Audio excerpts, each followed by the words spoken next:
ఓం అజ్ఞాన ఓం తిమిరంధస్య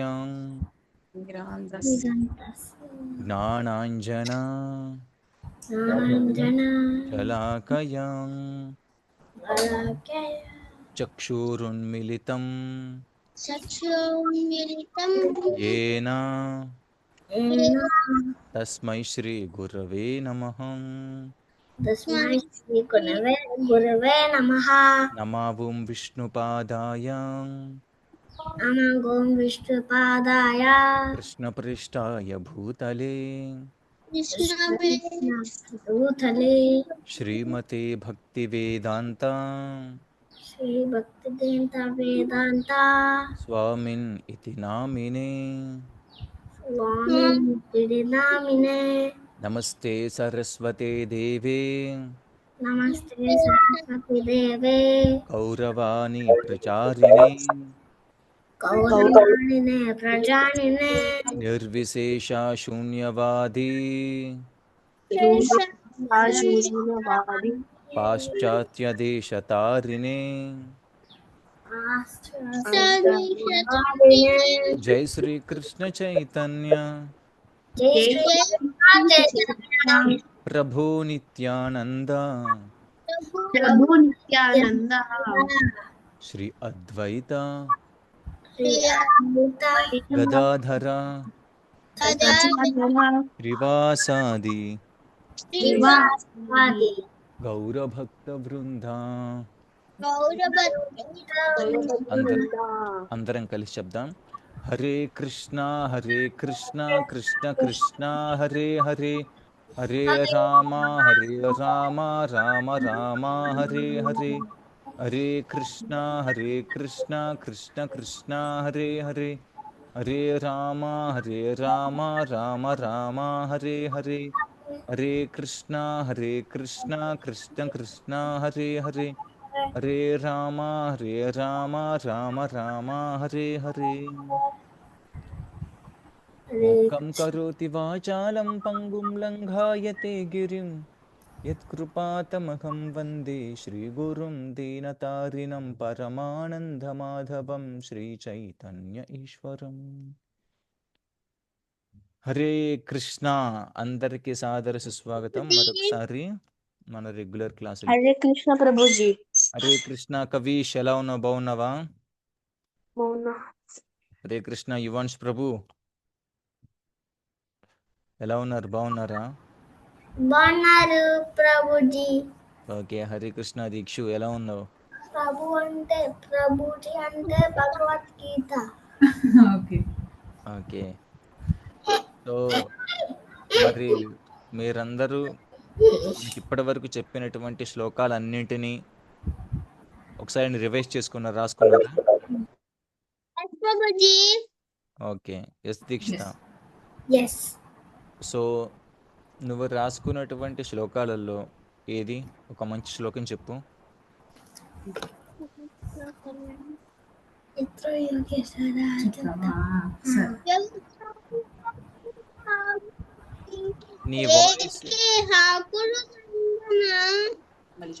నీ voice modulation సరిగ్గా వ్యవసాయాత్మిక బుద్ధి కాదు కాదు. ఏకే హాకురు నందన బహుశాకాయ అనంతస్య బుద్ధ యోగ వ్యవసాయినాం. Very good, very good. యువాన్స్ ప్రభు మీరు చెప్పండి. నువ్వేం చెప్తావు? యత్ర యోగేశ్వర హర కృష్ణ యత్ర పార్థో ధనుర్ధరః తత్ర శ్రీ విజయో బుద్ధిర్ ధ్రువా నిర్మతిర్మమ. Very good, very good, very good. Kavish ప్రభు మీరు చెప్పండి.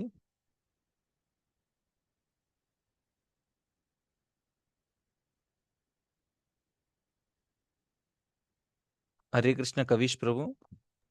హరే కృష్ణ ప్రభు చెప్తాను. Okay okay. విక్రమ నాశోస్తి ప్రత్యవాయో న విద్యతే స్వ అల్పం అపి అస్య ధర్మస్య ప్రత్యవాయో న విద్యతే. నో నో, త్రాయతే మహతో భయాత్. జాయతే మహదభయాత్. Very good, very good. సరే అయితే ఇవాళ నేను రివిజన్ చేద్దాం అనుకున్నాం, కానీ ఎవరు చాలామంది జాయిన్ అవ్వలేదు కాబట్టి రేపు పెట్టుకుందాం రివిజన్ అన్ని శ్లోకాలు. నేను డాక్యుమెంట్ షేర్ చేస్తాను, ఆ డాక్యుమెంట్లు అన్నీ ఉంటాయి. ఓకే, సరే అయితే నేను ఇవాళది ఒక శ్లోకము. ఇవాళ మనం ఒక కొత్త శ్లోకం, అది బ్రహ్మ సంహిత శ్లోకం. బ్రహ్మదేవుడు పలికినటువంటి శ్లోకం కృష్ణుడి గురించి. అందరికి కనిపిస్తుందా స్క్రీన్? కనిపిస్తుంది Prabhuji. Yes Prabhuji. Okay, so ఇది శ్రీ బ్రహ్మ సంహిత. శ్రీ బ్రహ్మ సంహిత 5th చాప్టర్. ఇదేంటిది? ఫస్ట్ శ్లోక. ఓకే, 5th చాప్టర్లో ఫస్ట్ శ్లోక. బ్రహ్మదేవు భగవంతుడు కృష్ణుని చూస్తూ, వైకుంఠాన్ని గోలోకాన్ని చూస్తూ పలుకుతున్నటువంటి మాటలు. సో ఆ శ్లోకం ఏందో ఇవాళ మనము చెప్పుకుందాం. నేను ఒకసారి చెప్తాను, అందరూ శ్రద్ధగా వినండి, ఆ తర్వాత మీరు కూడా పలకండి. ఓకే. ఈశ్వర పరమా కృష్ణ. ఈశ్వర ఫస్ట్ పరమా. లేదు, ఫస్ట్ మీరు వినండి, నేను అడిగినప్పుడు పలకండి. Okay, okay Prabhuji. జస్ట్ వినండి ఫస్ట్. ఈశ్వర పరమా కృష్ణ సచ్చిదానంద విగ్రహ అనాదిరాదిర్గోవింద సర్వకారణ కారణం. ఈశ్వర పరమా కృష్ణ సచ్చిదానంద విగ్రహ అనాదిరాదిర్గోవింద సర్వకారణ కారణం. ఈశ్వర పరమా కృష్ణ సచ్చిదానంద విగ్రహ అనాదిరాదిర్గోవింద సర్వకారణ కారణం. ఓకే, ఇప్పుడు పలకండి. ఈశ్వర పరమా కృష్ణ, పలకండి. ఈశ్వర పరమా కృష్ణ సచ్చిదానంద విగ్రహ సచ్చిదానంద విగ్రహ అనాదిరాదిర్గోవింద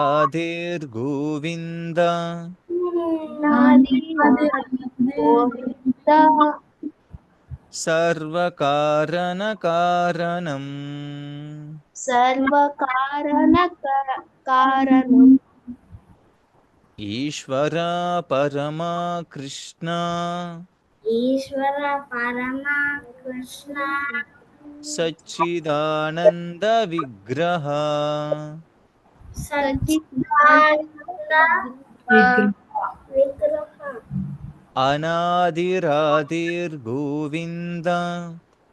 అనాది ఆది సర్వకారణ కారణం. సర్వకారణ కారణం.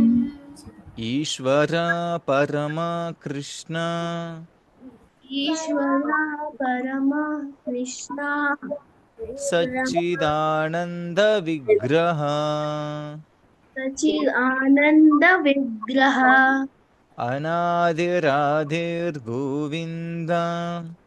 అనాది ఆది గోవింద సర్వకారణ కారణం. సర్వకారణ కారణం. ఓకే, ఫస్ట్ లైన్ చెప్పండి. ఈశ్వర పరమ కృష్ణ ఓకే, సెకండ్ లైన్. సచిద్ ఆనంద విగ్రహ. First third line. అనాది ఆది గోవింద ఫస్ట్ చెప్తారు. Okay, fourth line. సర్వకారణ కారణం. కారణం. ఓకే, యువాన్స్ ప్రభు మీరు చెప్పండి ఫస్ట్ లైన్. ఈశ్వర పరమా కృష్ణ సెకండ్ లైన్. సచ్చిదానంద గ్రహ. సచ్చిదానందన విగ్రహ అనిర్దిర్ అనాదిరాదిర్ గోవింద అనాదిరాదిర్ గోవింద సర్వకారణ కారణం. కారణం. Very good, very good. Diksha నువ్వు చెప్పి శ్లోకం. ఈశ్వర పరమ కృష్ణ సచ్చిదానంద విగ్రహ అనాదిర్ ఆదిర్ గోవింద సర్వకారణ కారణం. ఓకే, కవిష్ మీరు చెప్పండి ఈ శ్లోకం. ఈశ్వర పరమ కృష్ణ సచ్చిద్ ఆనంద విగ్రహ అనాదిర్ ఆదిర్ గోవింద సర్వకారణ కారణం. Very good, very good. చాలా చక్కగా చెప్పారు అందరూ.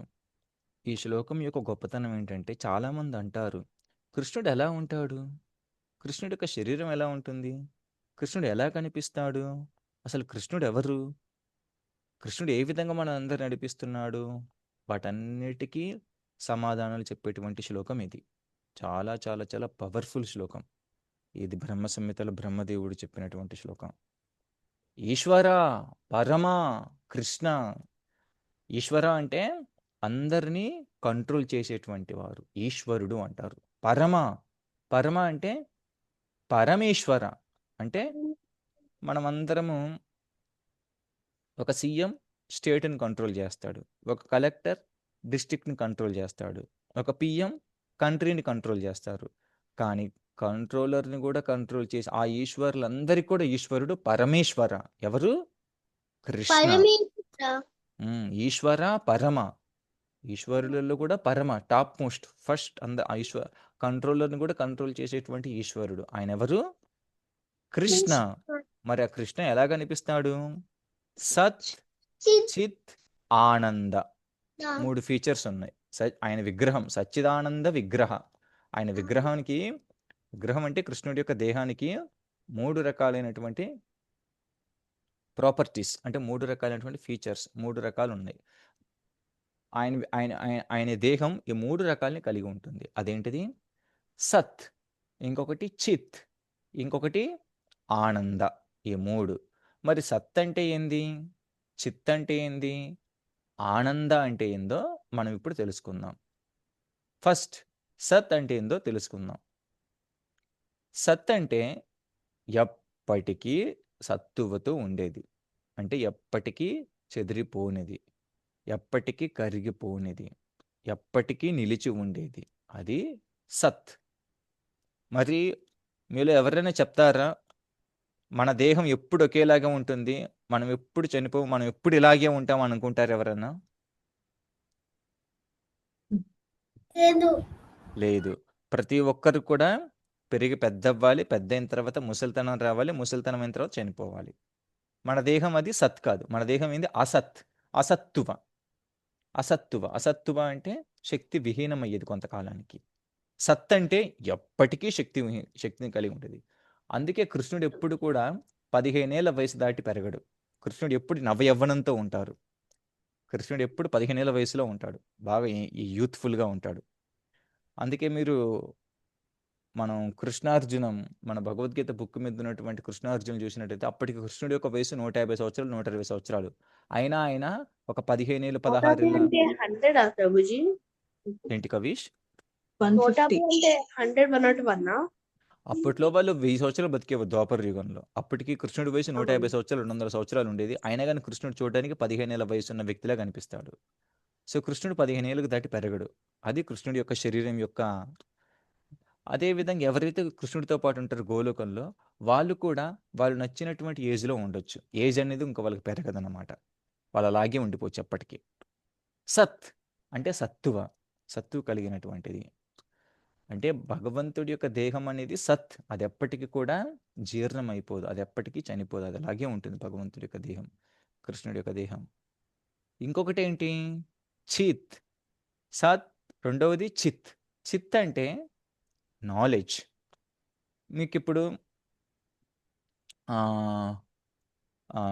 గులాబ్ జామ్ తీయగా ఉందా, చేదుగా ఉందా, అసలు గులాబ్ జామ్ టేస్ట్ ఏంటి అని చేత్తో పట్టుకుంటే తెలుస్తుందా? తెలీదు ప్రభుజీ. నోటితోనే తెలుస్తుంది. మన నాలుక మీద వేసుకున్నప్పుడు తెలుస్తుంది. ఓ ఇది తీయగా ఉంది గులాబ్ జామ్ అని. మరి మన నాలెడ్జ్ అనేది లిమిటెడ్. లిమిటెడ్ నాలెడ్జ్ అంటే మన నాలెడ్జ్ చాలా కొద్దిపాటి నాలెడ్జే. అంటే మనం ఒక విమానాన్ని ఆకాశంలో చూస్తున్నప్పుడు ఎంతవరకు చూడొచ్చు ఆ విమానాన్ని?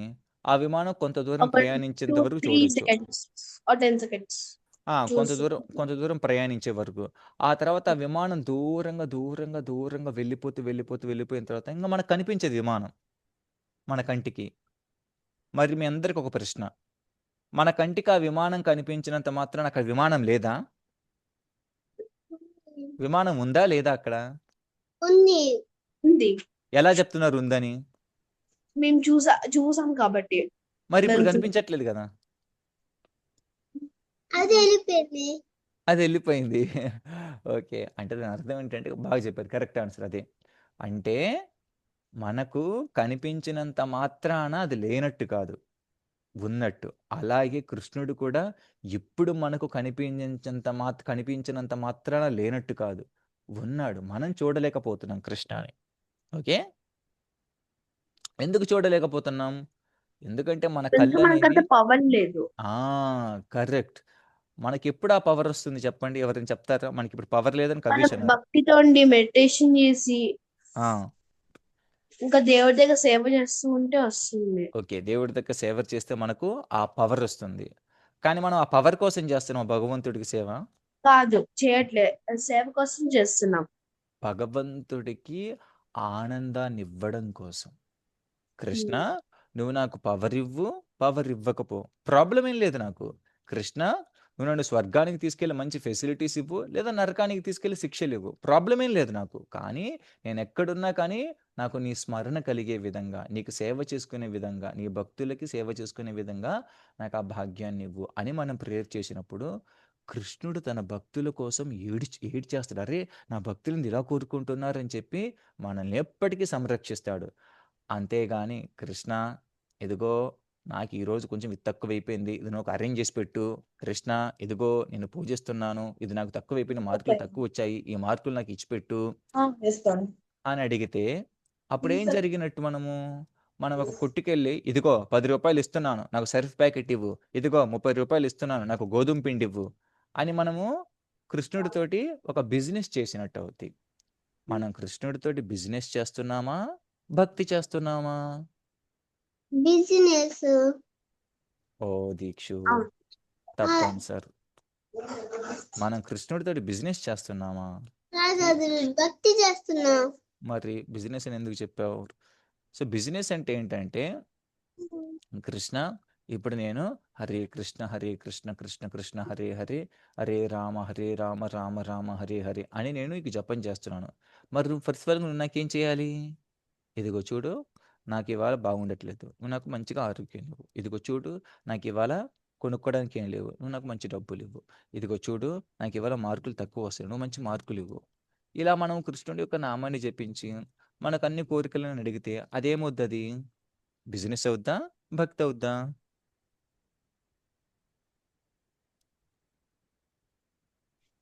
బిజినెస్ అనుకుంటా. అనుకోవడం కాదు బిజినెసే అది. ఆ. అంతే కదా! మనం ఇప్పుడు కొట్టుకెళ్ళి నాకు సర్ఫ్ కావాలి. ఇదిగో నీకు రూ. 10 ఇస్తున్నాను. నాకు సర్ఫ్ ఇవ్వు. కృష్ణ నీకు హరే కృష్ణ మంత్రం జపిస్తున్నాను. నాకు మంచి మార్కులు ఇవ్వు. 2 బిజినెసే కదా! అక్కడ డబ్బులు ఇస్తున్నాం. ఇక్కడ హరే కృష్ణ మంత్రాన్ని ఇస్తున్నాం. జపిస్తున్నాం. అక్కడ సర్ఫ్ అడుగుతున్నాం. ఇక్కడ ఇంకోటి అడుగుతున్నాం మనకు నచ్చింది. బిజినెస్ అది. కానీ అలా కాకుండా ఉదాహరణకి మన ఇంట్లో మన అమ్మగారు ఉన్నారు. అమ్మ ఏం చేస్తుంది మనల్ని? ఉదయాన్నే నిద్ర లేపుతుంది. రెడీ చేస్తుంది. మన కోసం మంచిగా బ్రేక్‌ఫాస్ట్ వండి పెడుతుంది. ఇవన్నీ ఎందుకు చేస్తుంది మనకు? మనకు మనమంటే అమ్మకి ఇష్టం కాబట్టి. అంతేగాని ఇదిగో చూడు నేను నీకు చేస్తున్నాను. నువ్వు ప్రతిరోజు నాకు సాయంత్రం అయ్యేసరికి ఒక రూ. 100 ఇవ్వు. నీకు అన్ని సేవలు చేసి పెడుతున్నాను కదా! నాకు డబ్బులివ్వు. నీకు ఇది చేస్తున్నాను. నువ్వు నాకు డబ్బులివ్వు. అని ఆశిస్తే అది ప్రేమంటారా? బిజినెస్ అంటారా? బిజినెస్. జాబ్ ఆ! కింద అనుకోవచ్చు కూడా. అది జాబ్ కింద చేసినట్టు అవుద్ది. అది డ్యూటీ కింద చేసినట్టు అవుద్ది. డబ్బుల కోసం చేసినట్టు అవుద్ది. కానీ అమ్మ మనకి ఎందుకు చేస్తుంది అవన్నీ సేవలు? చెప్తారా ఎవరైనా? మన ప్రేమ కోసం చేస్తుంది. మనం అంటే ఇష్టం కాబట్టి. మన కోసం అన్నీ చేస్తుంది. అదే విధంగా మనం కృష్ణుడికి కూడా ఇష్టంగా చేయాలి. కృష్ణ, నువ్వు నాకు చూడ్డానికి కళ్ళిచ్చావు. ఇదిగో నేను ఆడుకోవడానికి నాకు మంచి దేహాన్నిచ్చావు. నాకు మంచి తల్లిదండ్రులనిచ్చావు. మంచి ఊరినిచ్చావు. భగవద్గీతనిచ్చావు. భక్తినిచ్చావు. హరే కృష్ణ మంత్రాన్నిచ్చావు. నీ నామాన్ని జపించుకోవడానికి నోరిచ్చావు. ఇన్నిచ్చినటువంటి నీకు తిరిగి నేనేమిస్తాను? భక్తినిస్తాను. భక్తితో నేను నీ నామాన్ని జపిస్తాను. భక్తితో నీకు ఇది చేస్తాను అని నువ్వు ఆల్రెడీ నాకు చాలా ఇచ్చావు. ఇంక నేను తిరిగి ఇవ్వాల్సింది ఏముంది? సో, ప్రేమగా నీకు నామాన్ని జపిస్తాను. నీకు సేవ చేస్తాను గుడికెళ్ళినప్పుడు. ఇలా అన్నప్పుడు అదేమవుద్ది? భక్తి అవుద్ది. అది బిజినెస్ కాదు. ఇక్కడ చిత్ అంటే నాలెడ్జ్. నాలెడ్జ్ అంటే మన నాలుక అనేది కొన్ని మాత్రమే టెస్ట్ చేయగలుగుతుంది. చెయ్యి కొన్ని పనులు మాత్రమే చేయగలుగుతుంది. కానీ కృష్ణుడి యొక్క దేహం అన్ని పనులు చేయగలుగుతుంది. మొన్న మనం ఒక క్లాసులో చెప్పుకున్నాం. కృష్ణుడు ఎలా తింటాడు? తన కంటితో చెవితో కళ్ళతో తన కళ్ళతో తింటాడు. తింటాడు. తన చేతులతో కూడా తింటాడు. కృష్ణుడి యొక్క అన్ని దేహాలతో అన్ని పనులు చేయగలుగుతాడు కృష్ణుడు. అది తర్వాత శ్లోకాల్లో వస్తుంది. కాబట్టి ఇక్కడ సత్ చిత్ అంటే ఇప్పుడు నన్నెవరైనా గిచ్చితే నాకు నొప్పి చేస్తుంది. ఇక్కడ కవీష్‌ని గిచ్చితే యువాంశుకు నొప్పి చేస్తుందా? చేయదు కదా! కాదు. దీక్షకు నొప్పి చేస్తుందా? చేయదు కదా! మనల్ని ఎవరికి గిచ్చితే వాళ్ళకి నొప్పవుతుంది. కానీ కృష్ణుడు అందరి దేహాలలో ఏముందో కూడా కృష్ణుడికి తెలుస్తుంది. అంటే మనము మన దేహం తర్వాత ఏదైనా జరిగితే అంటే నన్నెవరైనా గిచ్చితే నాకు నొప్పి తెలుస్తుంది గానీ, వేరే వాళ్ళని ఎవరైనా గిచ్చితే నాకు నొప్పి తెలీదు. కానీ కృష్ణుడికి అందరి యొక్క బాధలు తెలుస్తాయి. అందరి యొక్క సుఖాలు తెలుస్తాయి. అందుకే ఆయన సచ్చిత్ అంటారు. కానీ మనకంత నాలెడ్జ్ అనేది లేదు. కృష్ణుడు అంతే కాకుండా కొన్ని వేల యుగాలు, కొన్ని వేల కోట్ల జన్మలు మనం ఏం జరిగిందో మొత్తం కృష్ణుడికి తెలుసు. మనం ఇదివరకు కొన్ని వేల జన్మలతో ఉన్నటువంటి మనం ఏమేం పనులు చేశాం అవన్నీ కృష్ణుడికి తెలుసు. ఇక ముందు ఏం చేయబోతున్నామో కూడా కృష్ణుడికి తెలుసు. కాబట్టి కృష్ణుడు చాలా నాలెడ్జ్ ఉంది కృష్ణుడికి. మరి మీ అందరికి చెప్పండి. మీ అందరికి నాలెడ్జ్ ఉంటే పోయిన వారం హ్మ్. పోయిన వారం సోమవారం ఉదయం ఏం తిన్నారు? ఎవరైనా చెప్తారా? పోయిన సోమవారం ఉదయం బ్రేక్‌ఫాస్ట్ ఏం తిన్నారు మీరందరూ?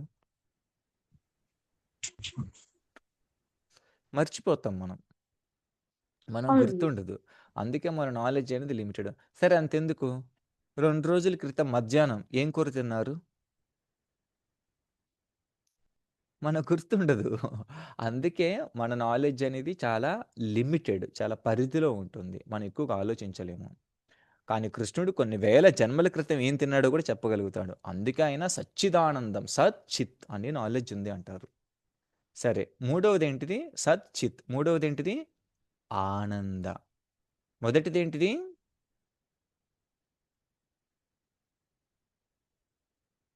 సచ్ సత్. రెండవది? చిత్ మూడవది ఆనంద. ఆనంద. ఓకే. కృష్ణుడు మీరెప్పుడైనా కృష్ణుడిని చూసినట్లయితే కృష్ణుడు ఇదిగో ఇప్పుడు కొంచెం హ్యాపీగా ఉండి, తర్వాత ఏదో బాధపడుతూ అలా ఉండడు కృష్ణుడు. కృష్ణుడు ఎప్పుడూ ఆనందంగా ఉంటాడు. ఎప్పుడు సచ్చిద్ ఆనంద. అయ్యో! నాకివాళ తలనొప్పొచ్చింది. నేను కొంచెం పడుకోవాలి, రెస్ట్ తీసుకోవాలి అన్నట్టుగా ఉండడు కృష్ణుడు. కృష్ణుడు ఎప్పుడూ ఆనందంగా ఉంటాడు. అయ్యో! నాకివాళ మార్కులు తక్కువొచ్చాయి. నేనిప్పుడు కొంచెం ఏడుస్తూ ఉండాలి అన్నట్టుగా ఉండడు కృష్ణుడు. ఆయన ఆనందంగానే ఉంటాడు. అయ్యో! నాకివాళ నేను కోరుకున్నది నేను తిన్న ఐస్ క్రీమ్ ఎవరు ఇవ్వట్లేదు అనే ఉండడు. కృష్ణుడు ఆయన ఆనందంగానే ఉంటాడు. కానీ మనం ఎప్పుడు ఆనందంగా ఉంటామా? మనం ఎప్పుడు ఆనందంగా ఉండలేం. ఎల్లం ప్రభుజీ ఏంటి కవీష్? ఉండలేము. ఉండలేం. సపోజ్ మనందరికి ఎగ్జామ్ పెట్టారు. ఎగ్జామ్‌లో మనకు మంచి మార్కులొచ్చాయి. అప్పుడు మనం ఎలా ఉంటాం? బాగా ఆనందం హ్యాపీగా ఉంటాం. హ్యాపీగా ఉంటాం. తర్వాత ఇంకో సబ్జెక్ట్‌లో మనకు ఫెయిల్ అయ్యాం. అప్పుడు ఆనందంగా ఉంటామా? అస్సలు ఉండలేం. కానీ కృష్ణుడు అలా కాదు. ఎప్పుడూ ఆనందంగా ఉంటాడు. హ్మ్. ఒక సబ్జెక్ట్‌లో ఫెయిల్ అయితే అలా ఉండాలేమో ఆనందంగా ఉంటాడు. మనకు రేపటి నుంచి 10 రోజుల హాలిడేస్ వచ్చాయనుకుందాం. స్కూల్ బాగా జరుగుతున్నప్పుడు 10 రోజుల హాలిడేస్ వస్తే, మనం చాలా ఆనందంగా ఉంటాం. హాలిడేస్ అయిపోయి మళ్ళీ స్కూల్‌కెళ్ళేటప్పుడు ఆనందంగా ఉంటామా? ఉండలేం. ఉండలేము. అయ్యో! మళ్ళీ స్కూల్స్ వచ్చాయా? మళ్ళీ వెళ్ళాలా? అన్నట్టుగా ఉంటాం.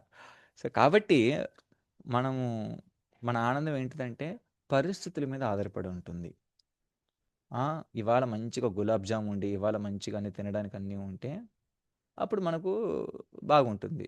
తినడానికి ఏమీ లేకపోతే ఆనందంగా ఉండదు. హాలిడేస్ వస్తే ఆనందంగా ఉంటుంది. మళ్ళీ స్కూల్ స్టార్ట్ అయితే ఆనందంగా ఉండదు. మంచి మార్కులు వస్తే ఆనందంగా ఉంటుంది. ఫెయిల్ అయితే మళ్ళీ ఆనందంగా ఉండదు. కాబట్టి మనం అనేది మనం ఎప్పుడు ఆనందంగా ఉండలేం. మనకెప్పుడు కొంచెం దుఃఖంగా ఉంటుంది. కాబట్టి కృష్ణుడి యొక్క దేహం అనేది సత్, చిత్, ఆనంద. మరి మన దేహం ఇప్పుడు సత్ అంటే ఎప్పుడు చనిపోకుండా ఉంటుందా? మన దేహం అసత్. ఎప్పుడు అసలు ఏదో ఒక రోగం వస్తుంది. ఏదో ఒకటి వస్తుంది. మనం ఎప్పుడు సత్తువుగా ఉండలేం. మనది అసత్తువు. చిత్ మనం ఎప్పుడు నాలెడ్జ్‌తో ఉంటామా? మనం ఎప్పుడు నాలెడ్జ్‌తో ఉండం. ఉండలేం.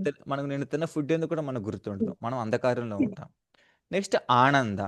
మనం ఎప్పుడు ఆనందంతో ఉంటామా? ఉండలేము. రేపు జ్వరం ఉండలేం. వచ్చిందంటే మంచంలో పడిపోతాం. మనం దుఃఖంతో ఉంటాం. ఆనందంగా ఉండలేం. కాబట్టి ఎవరైతే భక్తి చేస్తారో కృష్ణుడికి ఏదైతే ఉందో కృష్ణుడు ఏం చేస్తాడంటే ఈయన నా భక్తి చేస్తున్నారని వాళ్ళని కూడా సచ్చిదానందంగా మార్చి గోలోకానికి తీసుకెళ్తాడు కృష్ణ. వాళ్ళ దేహం కూడా ఎప్పటికీ స్ట్రాంగ్‌గా ఉండే విధంగా, వాళ్ళకి కూడా ఎప్పుడు ఫుల్ నాలెడ్జ్ ఉండే విధంగా, వాళ్ళు ఎప్పుడు ఆనందంగా ఉండే విధంగా కృష్ణుడు చేస్తాడనమాట. ఓకే. మూడవ లైన్‌కెళ్దాం. మరి అలాంటి కృష్ణుడు అనాదిర్, ఆదిర్, గోవింద. అంటే అనాదిర్ అంటే ఆ! నేను మనం మన మన డేట్ ఆఫ్ బర్త్ అందరికి తెలుసా? నేను ఈ టైంలో పుట్టాను అని మనందరికి తెలుసుద్ది. కానీ తెలుసు ప్రభుజీ నాకు. నీకు తెలుసు, దీక్షిత తెలుసు. ఐ అందరూ మీన్ 10th మార్చ్ 1 PM పుట్టాను నేను. కరెక్ట్. అంటే చూడు, నువ్వు డేట్ ఆఫ్ బర్త్‌కు పలానా టైంలో పుట్టావని చెప్పావు. కానీ కృష్ణుడికి కూడా డేట్ ఆఫ్ బర్త్ ఉందా? ఆ!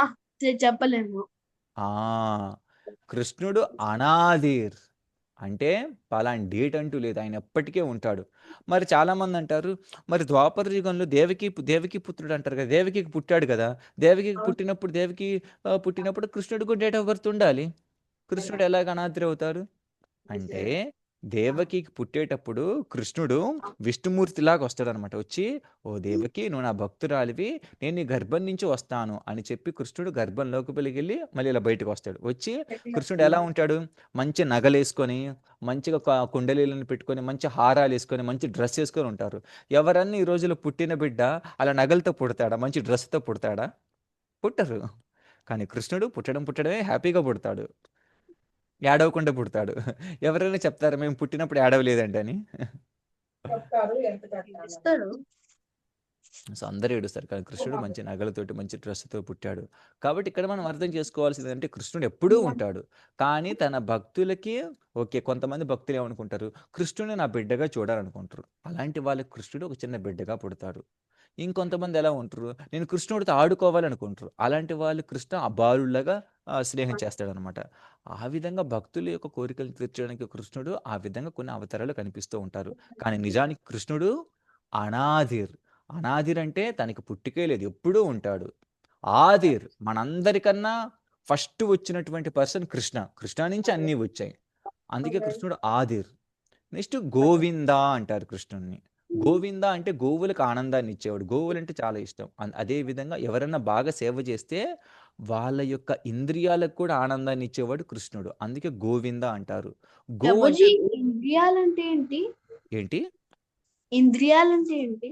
గో అంటే ఇంద్రియాలు. గో అంటే ఇంద్రియాలంటే మనకున్నటువంటి జ్ఞానేంద్రియాలు, కర్మేంద్రియాలు. జ్ఞానేంద్రియాలు 5 ఉన్నాయి. కర్మేంద్రియాలు 5 ఉన్నాయి. జ్ఞానేంద్రియాలంటే 5 నాలెడ్జ్ ఎక్వైరింగ్ సెన్సెస్. సపోజ్ కళ్ళున్నాయి. కళ్ళతోటి మనం చూసి ఇది బ్లూ కలర్‌లో ఉంది. ఇది తెలుపు కలర్‌లో ఉంది. తను హైట్‌గా ఉన్నాడు. తను పొట్టిగా ఉన్నాడు అనేటువంటి జ్ఞానాన్ని సంపాదిస్తాం. అదే విధంగా చెవులున్నాయి. చెవులు కూడా ఒక జ్ఞానేంద్రియమే. ఓహ్! ఈ సౌండ్ చాలా బాగుంది. ఈ సౌండ్ చాలా కిరికిరికిరా అంటుంది. ఇది నాకు బాగలేదు. అని వినికిడి ద్వారా ఇది హరే కృష్ణ మహామంత్రం. ఇది కృష్ణనామం ఉంది ఈ సౌండ్‌లో అని శబ్దం ద్వారా మన జ్ఞానాన్ని సంపాదిస్తాం. అదే నాలుక ద్వారా కూడా ఇది తియ్యగా ఉంది. ఇది పుల్లగా ఉంది. ఇది కృష్ణ ప్రసాదం. ఇది కృష్ణ ప్రసాదం కాదు. అని మనం తెలుసుకొని నాలుక ద్వారా జ్ఞానాన్ని సంపాదిస్తాం. అలా జ్ఞానాన్ని సంపాదించేవి జ్ఞానేంద్రియాలు. కళ్ళు, ముక్కు, నోరు, చెవులు, చర్మం. మరి కర్మేంద్రియాలు అంటే మనం పనులు చేయడానికి. కాళ్ళు, చేతులు, మన మాట ఇలాంటివన్నీ కూడా కర్మేంద్రియాలు. మన పనులు చేసేవి. సో ప్రభుజీ అందుకే కదా అది ప్రహ్లాద్ చెప్తాడు కృష్ణకి అసలు పుట్టికే లేదని. కరెక్ట్. కృష్ణకి అసలుకి పుట్టుకే లేదు. కరెక్ట్. అనాదిర్ గోవింద. అనాదిర్ అంటే కృష్ణుడికి ఎప్పుడు పుట్టుకే లేదు. ఆదిర్ అన్నీ కృష్ణుడి నుంచే వచ్చాయి. కృష్ణుడు తర్వాతే మిగిలినవని. అందుకే ఆయన ఆది పురుషుడు అంటారు. గోవింద. గోవింద అంటే గోవులకు ఆనందాన్ని ఇచ్చేవాడు. అదేవిధంగా మన కృష్ణుడికి సేవ చేస్తే మన ఇంద్రియాలకు కూడా ఆనందాన్ని ఇచ్చేవాడు కృష్ణుడు. మరి లాస్ట్ లైన్ ఏంటి? సర్వకారణ కారణం. సర్వకారణ కారణం అంటే ఆ, అన్ని కారణాలకి కారణం కృష్ణ. ఉదాహరణకి నేను ఇవాళ ఉదయాన్నే నిద్రలేచాను. నిద్రలేచి స్కూల్కి వెళ్ళాను. అంటే రెడీ అయిపోయి స్కూల్కి వెళ్ళిపోయాను. టీచర్ హోంవర్క్ అడిగింది. నేను హోంవర్క్ చేయలేదు. హోంవర్క్ చేయకపోవడానికి కారణం ఏంటి? ఓ కృష్ణ, ఆ, ఓ టీచర్, నేను జ్వరం వచ్చింది, అందుకే నేను హోంవర్క్ చేయలేదు. ఓ అవునా, మరి నీకు జ్వరం ఎందుకు వచ్చింది? జ్వరం ఎందుకు వచ్చిందంటే నేను బయట ఎండలో బాగా తిరిగాను, ఆ తర్వాత వర్షంలో తడిచాను, అందువల్ల జలుబు చేసి జ్వరం వచ్చింది. మరి ఆ వర్షం ఎలా వచ్చింది? ఆ వర్షం ఎలా వచ్చిందంటే ఆ మేఘాల నుంచి పైన కురిసినట్టు వచ్చింది. ఆ మేఘాలు ఎలా వచ్చాయి? సూర్యుడు సముద్రంలో ఉన్నటువంటి నీటిని తాగినప్పుడు ఆ మేఘాలు ఏర్పడ్డాయి. సూర్యుడు ఎలా వచ్చాడు? కృష్ణుడి నుంచి వచ్చాడు. ఆ విధంగా ప్రతీది కూడా సర్వకారణ కారణం. అన్ని కారణాలకి పరమ కారణం. అన్ని కారణాలకి ఉత్తమమైనటువంటి కారణం. అన్ని కారణాలకి కారణం ఎవరు? కృష్ణ. కృష్ణుడు. సరే అయితే నేను మీకు ఒక ప్రశ్న అడుగుతాను ఇప్పుడు. ఒక దొంగవాడు ఒక కత్తి తీసుకొని వచ్చి ఎవరినో పొడి చేసి వాళ్ళ దగ్గర ఉన్న నగలు తీసుకెళ్ళిపోయాడు. మరి దానికి సర్వకారణ కారణం ఎవరు?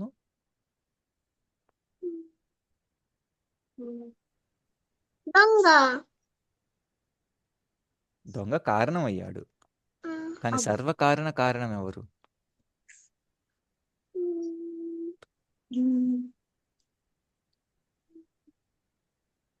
భయపడకుండా చెప్పండి, ప్రాబ్లం లేదు. మీరు ఏదనుకుంటే అది.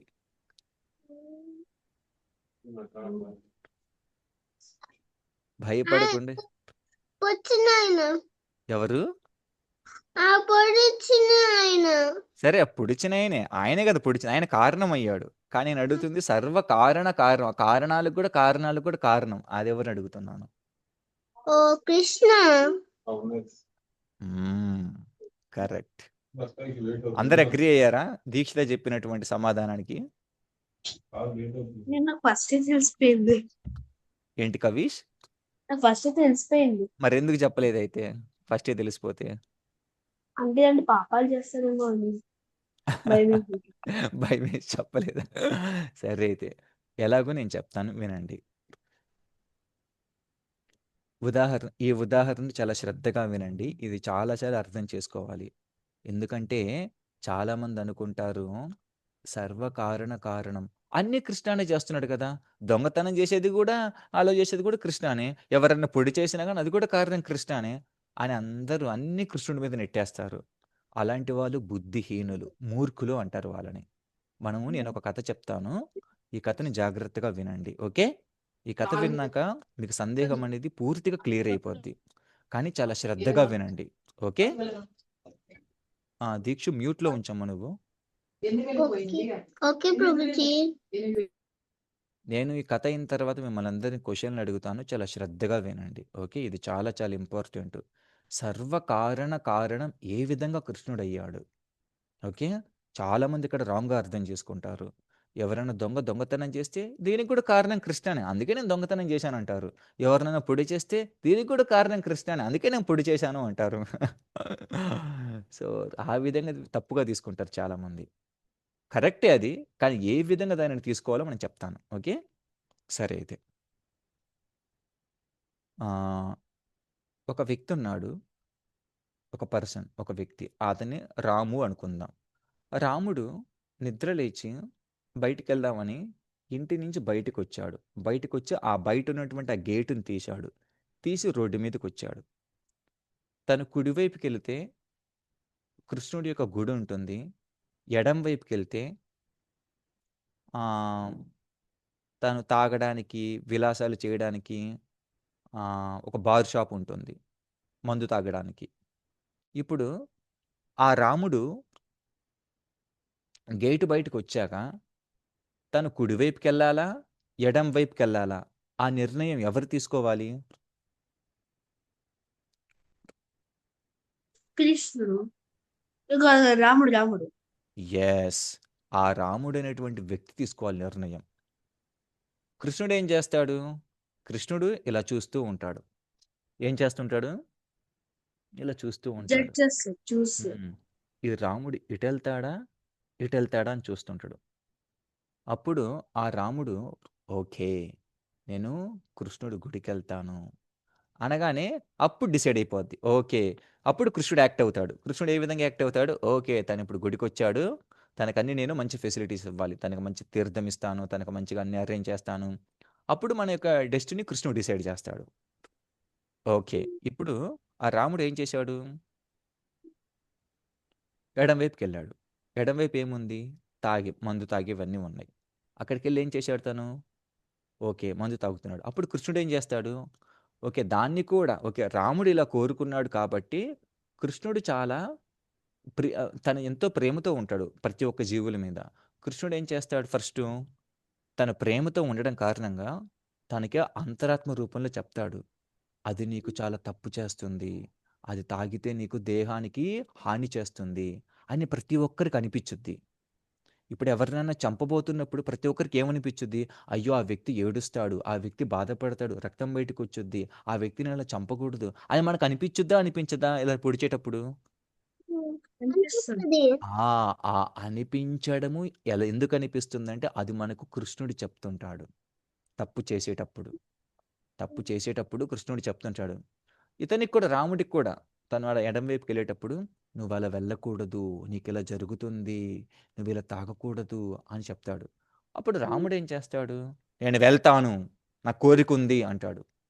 అప్పుడు కృష్ణుడు ఏం చేస్తాడు? "నేను చెప్పినా వినట్లేదా నువ్వు? సరే వెళ్ళు" అని శాంక్షన్ చేస్తాడు. వెళ్ళు. అయితే అప్పుడు రాముడు అక్కడికెళ్ళిన తర్వాత తాగేసిన తర్వాత ఏం జరుగుద్ది కొంతకాలానికి? లోపల క్యాన్సర్ రావటం, కడుపంతా చెడిపోవడం, దేహంతో రోగాలతో నిండిపోవడం ఇలా జరుగుద్ది. అంటే నీకు నిర్ణయం తీసుకునేంత వరకే కృష్ణుడు ఇలా ఎదురు చూస్తాడు. ఒక్కసారి నువ్వు నిర్ణయం తీసుకున్న తర్వాత ఆ పని చేశాక ఫలితాన్ని అనుభవించాల్సిందే. అవునా కాదా? అవును.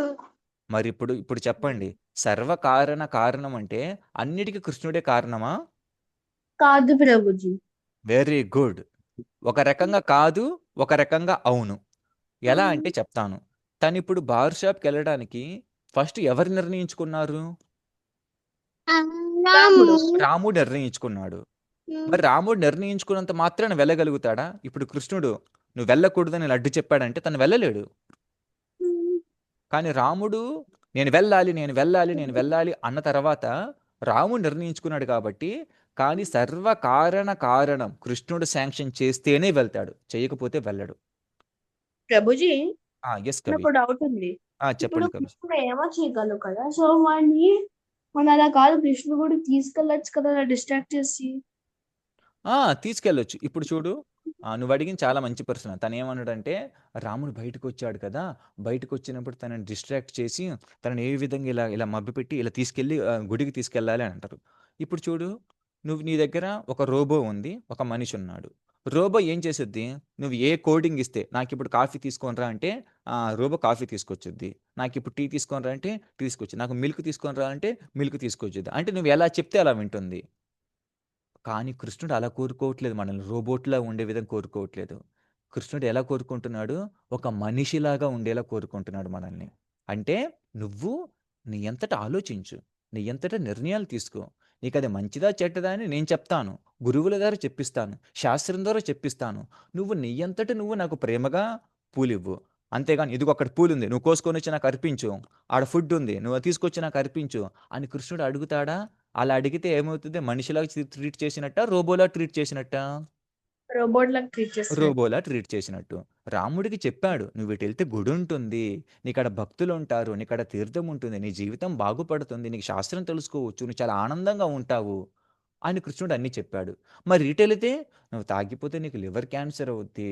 నీకు ఆరోగ్యం చెడిపోద్ది. హానికరంగా ఉంటారు. నిన్ను జనాలందరూ హీనంగా చూస్తారు. నీకది బాగోదు అని చెప్పాడు. కృష్ణుడు అది చెప్పడం వరకే. లేదు నువ్వు ఇటే వెళ్ళు అని ఒక తాడులా కట్టేసి అలా ఫోర్స్ చేసి ఎళ్ళాడనుకో, అప్పుడది అది ప్రేమవ్వదు. అది బలవంతంగా చేసినట్టుంటుంది. కృష్ణుడికి అది ఎప్పటికీ నచ్చదు. అర్థమైందా? అంటే ప్రజలు ఇండిపెండెంట్ గా ఉంచి వాళ్ళ సొంత డెసిషన్స్ తీసుకోమంటారా? ఎగ్జాక్ట్‌లీ. కృష్ణుడు ఏం చేస్తాడంటే, ప్రతి ఒక్కరికి శాస్త్రం రూపంలో, గురువు రూపంలో మనం ఏదైనా పని చేసేటప్పుడు ఇది మంచిదా? కాదా? అని మన లోపల నుంచి కొంచెం చెప్తూ ఉంటుంది. అది కూడా కృష్ణ పరమాత్మ రూపంలో చెప్తూ ఉంటారు. ఇవన్నీ ఇండికేషన్స్ ఇస్తాడనమాట కృష్ణుడు. ఇచ్చి మనకు ఫ్రీ విల్ స్వతంత్రత ఇచ్చేస్తాడు. ఇండిపెండెంట్‌గా నువ్వు ఏదన్నా చెయ్యి. కానీ మనం ఎప్పుడైతే వాటిని తప్పుగా ప్రవర్తిస్తామో, ఆ స్వతంత్రతని తప్పుగా తీసుకుంటామో, ఇప్పుడు నా దగ్గర ఉంది అన్నీ నేను ఏదైనా చేయొచ్చు అనుకుంటా. అప్పుడేం జరుగుద్ది? మనకి పనిష్మెంట్ ఒస్తది. పనిష్మెంట్ ఎలా వచ్చిద్ది? రోగాల రూపంలో. తర్వాత యమధర్మరాజు యమలోకానికి తీసుకెళ్ళి మనకు నరక శిక్షలివ్వడంలో ఇలాంటి పనిష్మెంట్స్ ఒస్తాయి. కాబట్టి మనమందరం ఏం గుర్తుంచుకోవాలనుకుంటే, మనందరికీ కృష్ణుడు స్వతంత్రత ఇచ్చాడు.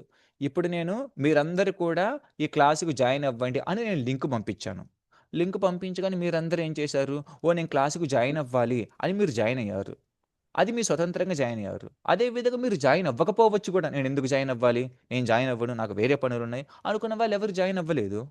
అది వాళ్ళ స్వతంత్రత. కానీ లింక్ పంపించడం నా బాధ్యత. అదే విధంగా కృష్ణుడు చెప్పడం, ఇది మంచిది, ఇది రైట్ అని చెప్పడం కృష్ణుడి బాధ్యత. దాన్ని ఫాలో అవ్వడం, ఫాలో అవ్వకపోవడం మన చేతుల్లో ఉంది. ఫాలో అయితే నీకు ఇలాంటి రిజల్ట్స్ వస్తాయి. మంచి మంచి ప్రతిఫలం వచ్చుద్ది. నువ్వు ఫాలో అవ్వకపోతే నీకు ఇలాంటి చెడు చెడు ప్రతిఫలాలొస్తాయి. అది ఫిక్స్‌డ్ అయిపోద్ది. అది డెస్టినీ అంటారు దాన్ని. దాన్ని కర్మ అంటారు. అది ఫిక్స్ అయిపోయి ఉంటుంది. నువ్వు తీర్థం తాగితే నీకు ఆరోగ్యం బాగుంటుంది. అది ఫిక్స్ అయిపోయి ఉంటుంది. నాకొద్దు నేను మందులే తాగుతాను అనుకున్నప్పుడు ఓకే. ఆ నిర్ణయం తీసుకున్నంత వరకే. ఆ తీసుకున్న తర్వాత ఒకసారి తాగేసిన తర్వాత అప్పుడు మన కంట్రోల్‌లో ఉండదు. భగవంతుడు ప్రకృతి ద్వారా మనల్నందరినీ మార్చేస్తాడనమాట. మన దేహాలకి శుద్ధి కావడం, మన దేహానికి దాన్నేమంటారు? రోగాలు రావడం ఇలా జరుగుతూ ఉంటుంది. కాబట్టి సర్వకారణ కారణం. మంచికైనా, చెడుకైనా కారణం ఎవరు? కృష్ణుడే. కానీ ఆ కృష్ణుడు కారణమైనప్పటికి కూడా ఆ కారణం మొత్తం ఎవరి మీద ఆధారపడుతుంది? ఇప్పుడు కోర్ట్‌లో జడ్జున్నాడు. ఏ శిక్ష ఎయ్యాలని జడ్జి నిర్ణయిస్తాడు. జడ్జుడే సర్వకారణ కారణం. కానీ జడ్జి అందరికి ఉరిశిక్ష ఏస్తాడా? లేదు వేయలేడు. న్యాయంగా ఫాలో అవ్వాలి. ఎవరైతే తప్పులు వాళ్ళ సొంత నిర్ణయాలతో తప్పులు చేస్తారో వాళ్ళకు జడ్జి శిక్షేస్తాడు. ఆ విధంగా జడ్జి అందరికి సర్వకారణ కారణమవుతాడు. కానీ అదే విధంగా కృష్ణుడు కూడా అందరికీ సర్వకారణ కారణమే. కానీ కృష్ణుడు ఆ కారణం ఏ ఏ విధంగా కారకుడవ్వాలి. ఇప్పుడు నేను హ్మ్. బాగా భగవద్గీత చదివి అందరికి చెప్తూ, బాగా నా జీవితంలో ఫాలో అవుతూ ఉంటే, అప్పుడు నీకు ఏ విధంగా కారకుడవుతాడు కృష్ణుడు? నిన్ను గోలోకానికి తీసుకెళ్ళడానికి కారకుడవుతాడు. లేదు నేను శాస్త్రాలేం చదవను, నా హరినామం ఏమి జపించను, నా ఇష్టం వచ్చినట్టు ఉంటాను, అందరిని పొడి చేస్తాను, అందరిని అది చేస్తాను, ఇది చేస్తాను, నా ఇష్టం వచ్చినట్టు బతుకుతాను అంటే, అప్పుడు కృష్ణుడు కారణమవుతాడు. ఏ విధంగా కారణమవుతాడు? నిన్ను నరకానికి పంపించడానికి కారణమవుతాడు. ఆ విధంగా అందరికి కృష్ణుడు సర్వకారణ కారణం. నిన్ను గోలోకానికి తీసుకెళ్ళడానికైనా ఆయనే కారణం. నిన్ను నరకానికి తీసుకెళ్ళడానికైనా ఆయనే కారణం. నువ్వు మంచిగా అందరితో మాట్లాడితే నిన్ను గోలోకానికి తీసుకెళ్తాడు. అందరూ బాగా చేస్తే, నువ్వు ఎవరినైనా పొడి చేస్తే నిన్ను నరకానికి తీసుకెళ్ళడానికి కూడా కృష్ణుడే కారణమవుతాడు. కాబట్టి కృష్ణుడు ఏ విధంగా మనకు కారణం అవ్వాలి అనేది ఎవరి చేతుల్లో ఉంది? దీక్ష ఎవరి చేతిలో ఉంది? మన చేతుల్లో మనమే డిసైడ్ చేయాలి. దీక్ష మనమే ఎవరి డిసైడ్ చేతిలో? చేయాలి. మన చేతుల్లో ఉంది. మన చేతుల్లో యువాంష్ ఉంది. ప్రభు ఎవరి చేతిలో ఉంది? In our hands. ఆ! మనం ఎలా ప్రవర్తిస్తే కృష్ణుడు మనకు ఆ విధంగా ప్రతిఫలాలిస్తాడు. కాబట్టి మనం జాగ్రత్తగా ఉండాలి. మనం ఏం ఆలోచిస్తున్నాం? ఏం పనులు చేస్తున్నాం? ఏమి చదువుతున్నాం? ప్రతిరోజు హరే కృష్ణ మంత్రం జపిస్తున్నామా లేదా? వీటన్నిట్లి పట్ల మనం చాలా శ్రద్ధ వహిస్తూ ఉండాలి. అప్పుడు మాత్రమే మనకు కృష్ణుడు మంచి కారకుడవుతాడు మనల్ని గోలోకానికి తీసుకెళ్ళడానికి. సో, కాబట్టి ఇక్కడ ఎవరెవరినైనా పొడి చేశారు అంటే వాళ్ళకి కృష్ణుడు ఆల్రెడీ చెప్పారు. మీరిలా చేస్తే నరకానికెళ్తారు అని. నేనైనా పొడుస్తాను అన్నప్పుడు నువ్వు పొడి చేస్తే అప్పుడు కృష్ణుడు ఏం చేస్తాడు? సరే అని చెప్పి వాళ్ళని తర్వాత నరకానికి తీసుకెళ్తాడు. ఇప్పుడు అర్థమైందా? ఎవరైనా పొడిచారు అంటే కారకుడు ఎవరు? కృష్ణుడు ఇక్కడ. ఒరిజినల్ కారకుడు కృష్ణుడే. మరి మీ అందరికి ఒక సందేహం రావచ్చు. సరే ప్రభుజీ, మరి ఇప్పుడు అతన్ని పొడిచాడు. అతను నువ్వు నరకానికి తీసుకెళ్ళావు. మరి అవతల వ్యక్తి చనిపోయాడో, ఆ? అవతల వ్యక్తి చనిపోయాడో, మరి దాని కారకుడు ఎవరు? కృష్ణుడే. అయితే ప్రభుజీ వెరీ గుడ్ ఇవాన్స్. కృష్ణుడు. ఏ విధంగా కృష్ణుడు కారకుడు చెప్పు మరి. వేరే వాడిని స్వర్గంలోకి తీసుకెళ్ళి భక్తులకి చేయనట. సో సరే, తను భక్తి చేసుకోవడానికి వేరే లోకాలకు తీసుకెళ్ళి పార్థిపోవడానికి పాపాలు చేస్తాడు అనుకుంటా. Very good. అని ఇదివరకు చేసిన జన్మలో వాడికి తను ఇదివరకు ఎవరినో పొడిచాడు, ఇలాగ పొడిచాడు. కాబట్టి తను ఈ జన్మలో ఈ విధంగా వేరే వాళ్ళ చేత పొడిచింపబడ్డాడు. అర్థమైందా? అదేంటి ప్రభుజీ? ఎవరైతే ఒక వ్యక్తిని ఇలా పొడుస్తున్నారో ఆ పొడిచినటువంటి వ్యక్తికి కృష్ణుడు ఏం చేస్తాడు? నరకానికి తీసుకెళ్తాడు. మరి ఎవరైతే చనిపోయారో వాళ్ళకేం జరిగింది? వాళ్ళు ఇదివరకులు చేసినటువంటి జన్మలకి ఈ జన్మలో కొంత రియాక్షన్ అనేది వాళ్ళకి వచ్చేసింది. నరకంలో కొన్ని శిక్షలు పడతాయి. నరకంలో శిక్షల తర్వాత కూడా మళ్ళీ తర్వాత జన్మలో కూడా ఈ విధంగా వాళ్ళకి పనిష్మెంట్ అనేది జరుగుతుంది, వేరే వాళ్ళ చేత పొడిచింపబడి. మీకు అందరికీ ఈ సంగతి తెలుసా?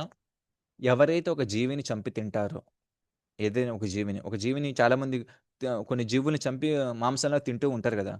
ఆ జీవి మీద ఎన్ని వెంట్రుకలు ఉంటాయో, ఎన్ని హెయిర్స్ ఉంటాయో, అన్ని జన్మలు మనం తీసుకొని ఆ జీవి చేత మనం చంపబడతాం. మనం చంపాం కదా మరి వాటిని. మరి మీరందరూ అనొచ్చు, ప్రభుజీ మేము చంపట్లేదు, వేరే వాళ్ళెవరో చంపుతున్నారు. వాళ్ళు చంపిన తర్వాత మేము జస్ట్ కొనుక్కొనొచ్చి తింటున్నాము అంటే, కృష్ణుడు అంటాడు 5గురికి శిక్ష పడుద్ది. ఎవరెవరంటే చంపిన వాడికి,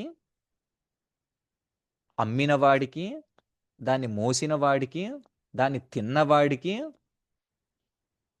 తర్వాత వీటన్నిటికి సహాయం చేసిన వాడికి. ఈ 5గురికి శిక్ష పడుద్దనమాట. సో కాబట్టి మనం ఇలా అనుకోకూడదు. ఎవరో చంపారు, మేము తింటున్నాము, మాకేం కాదు అలా అనుకోకూడదు. వీళ్ళందరూ కూడా అర్హులే శిక్షకి. కాబట్టి మనం చాలా జాగ్రత్తగా ఉండాలి వేరే జీవుల్ని మనం హింసించేటప్పుడు. ఓకే? అది ఏ జీవైనా కానీ. కానీ కృష్ణ పరమాత్మ ఏమన్నాడు? కృష్ణ భగవానుడు ఏం చెప్పాడు మనకు? పత్రం పుష్పం ఫలం తోయం యోమే భక్త ప్రయేశ్చతి. మనం చూసినట్లయితే చెట్లకి, వృక్షాలకి, చిన్న చిన్న మొక్కలకు కూడా ప్రాణం ఉంటుంది. మీకు ఆ సంగతి తెలుసా? మనం వాటిని తిన్నా కానీ పాపమే. మనం వాటిని తిన్నా కానీ మనకు, ఎందుకంటే వాటిని చంపి తిన్నా కానీ వాటిలో కూడా ప్రాణం ఉంటుంది కదా మరి. వాటిలో ప్రాణం ఉండదా? వృక్షాలలో, చెట్లలో, మొక్కలలో ప్రాణం ఉంటుందా ఉండదా మొక్కలకి? ఉంటుంది.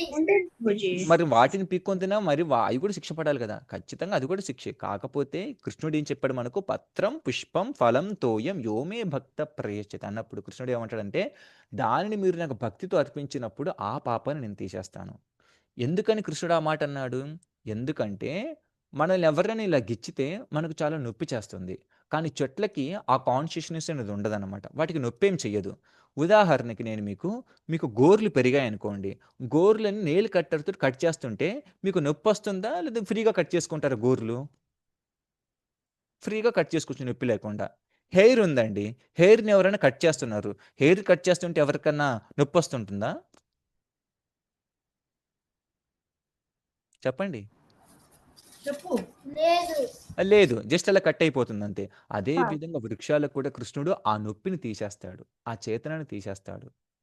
అయినప్పటికి కూడా వాటిలో ప్రాణం ఉండి మనం తీస్తున్నాం కాబట్టి కృష్ణుడు ఏమంటున్నారు? మీరు నాకు సమర్పించి వాటిని భోగంగా సమర్పించి తిన్నప్పుడు అది ప్రసాదంగా మారుతుంది.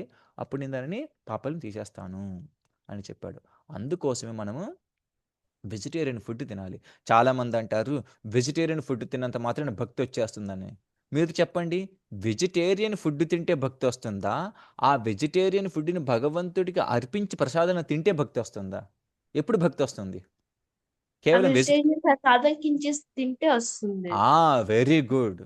దేన్నైనా ప్రసాదంలాగా మార్చి తింటే మనకు భక్తి వస్తుంది. జస్ట్ వెజిటేరియన్ తింటే ఏదో బాడీ కొంచెం బాగుంటుంది అంతే. మనకు కావాల్సింది బాడీ బాగుండడం కాదు. మనకు కావాల్సింది భక్తి రావడం. సో ఇది దీని అర్థం. కారణం అంటే అన్నిటికీ కారణమే కృష్ణ. బట్ కృష్ణుడు ఏ విధంగా మనకు కారణం అవ్వాలి ఎవరి చేతుల్లో ఉంది? దీక్ష ఎవరి చేతిలో ఉంది?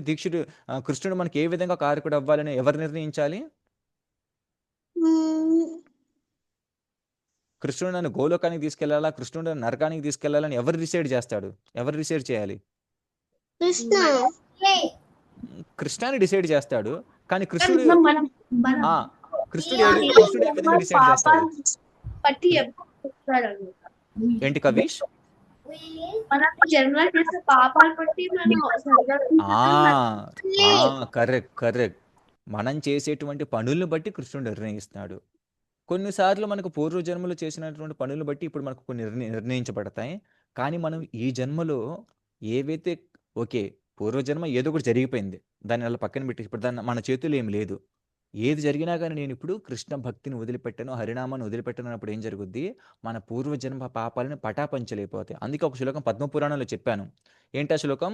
అప్రారబ్ధ ఫలం పాపం కూటం బీజం ఫలోన్ముఖం క్రమేణైవ ప్రలీయతే విష్ణు భక్తి రతాత్మనం. విష్ణు భక్తి చేసినప్పుడు అన్ని రకాల పాపాలు పటాపంచలైపోతాయని. అందుకే మనకు పూర్వజన్మ పాపాలు ఎలా ఉన్నాయో మనకు తెలియదు కాబట్టి కనీస జన్మలు మనం విష్ణు భక్తి, కృష్ణ భక్తి చేస్తుంటుంటే, హరినామం జపిస్తున్నప్పుడు మనకు ఆటోమేటిక్ అవన్నీ తొలగిపోయి భక్తి అనేది వస్తుందన్నమాట. ఇదొక్కటే సొల్యూషన్ మనకు. హరినామాన్ని జపించడం ఒక్కటే మనకు మార్గం. ఓకే, మరి ఆ శ్లోకం ఎవరికైనా గుర్తుందా? అప్రారబ్ధ ఫలం పాపం. మీరు చెప్పిన ఎగ్జామ్స్ కూడా గుర్తున్నాయి. ఓకే కవిష్, చెప్పు ఒకసారి ఆ శ్లోకం చెప్పు నువ్వు. అంటే నాకు చూసి చెప్పగలను. చూసి చెప్పగలుగుతావు? సరే, చూడకుండా ఎవరైనా చెప్పగలుగుతారా? దీక్ష, నువ్వు చెప్పగలుగుతావా? ప్రభుజీ చెప్పు.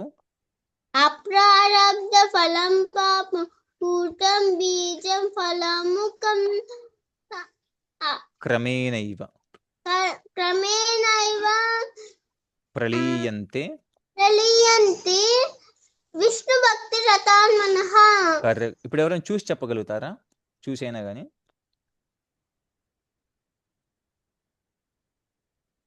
కవిష్ ప్రభు, మీరు చెప్పండి. మీరు కూడా చూసి చెప్పినా పర్లేదు. ఓకే ప్రభుజీ.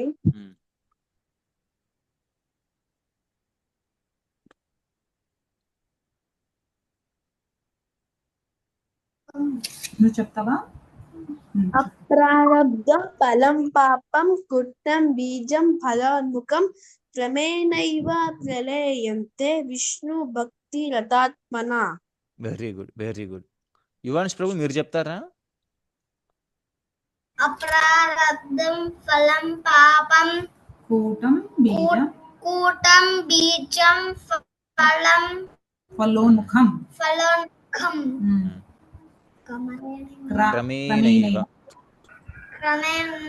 క్రమేణైవ ప్రలీయంతే విష్ణు భక్తి రతాత్మనః. సరే, అయితే మీ అందరి క్వశ్చన్ ఇప్పుడు ఈ శ్లోకం చివరిలో విష్ణు భక్తి రతాత్మన ఉంది కదా. విష్ణు భక్తి స్టార్టింగ్ ఎలా స్టార్ట్ అవుతుంది చెప్తారా? విష్ణు భక్తి మనం విష్ణుతో సేవ చేసి ఆ సేవ ఎలా స్టార్ట్ అవుద్ది? సేవోన్ముఖేహి జిహ్వాదు, నాలుకతో స్టార్ట్ అవుతుంది. నాలుకతో ఎలా స్టార్ట్ అవుతుంది? హరే కృష్ణ మంత్రం. శ్రవణం కీర్తనం. మనము శ్రవణం వినడం ద్వారా, కీర్తనం ద్వారా. ఒకసారి అందరు చెప్పండి అన్మ్యూట్ చేసి. హరే కృష్ణ కృష్ణ కృష్ణ హరే హరే, హరే రామ రామ రామ హరే హరే. ఆ విధంగా స్టార్ట్ అవుతుంది. సరే, అయితే చివరిగా మనం ఈ శ్లోకాన్ని ఒకసారి రివైజ్ చేసుకొని వైండప్ చేసుకుందాం. అందరు చెప్పండి. ఈశ్వర పరమా కృష్ణ సచ్చిదానంద విగ్రహ అనాదిరాదిర్ గోవింద సర్వకారణ కారణం. ఓకే, ఇక నుంచి ఎవరన్నా కృష్ణ అన్నిటికీ కారణమే అన్నప్పుడు మనం సమాధానం గట్టిగా చెప్పగలగాలి ఎవరికైనా. ఎస్, కృష్ణ అన్నిటికీ కారణమే. మనం కృష్ణుడు కారకుడేలా చేయొచ్చు మన యొక్క ప్రవర్తనను బట్టని. ఓకే, సరే, అయితే మరి అందరికి అర్థమైంది ఈ శ్లోకం? కొంచెం ఉంది కదా ప్రభుజీ. ఏంటి దీక్ష? అది మిగతా కొంచెం చెప్పా కదా, ఇంకో కొంచెం కూడా ఉంది కదా అంటున్నా. ఇది ఈ శ్లోకం ఇంతవరకే. ఈ తర్వాత శ్లోకాల్లో వస్తాయి ఆ కొంచాలు. ఓకే. నీకు ఆల్రెడీ తెలుసు కాబట్టి నువ్వు అడుగుతున్నావు.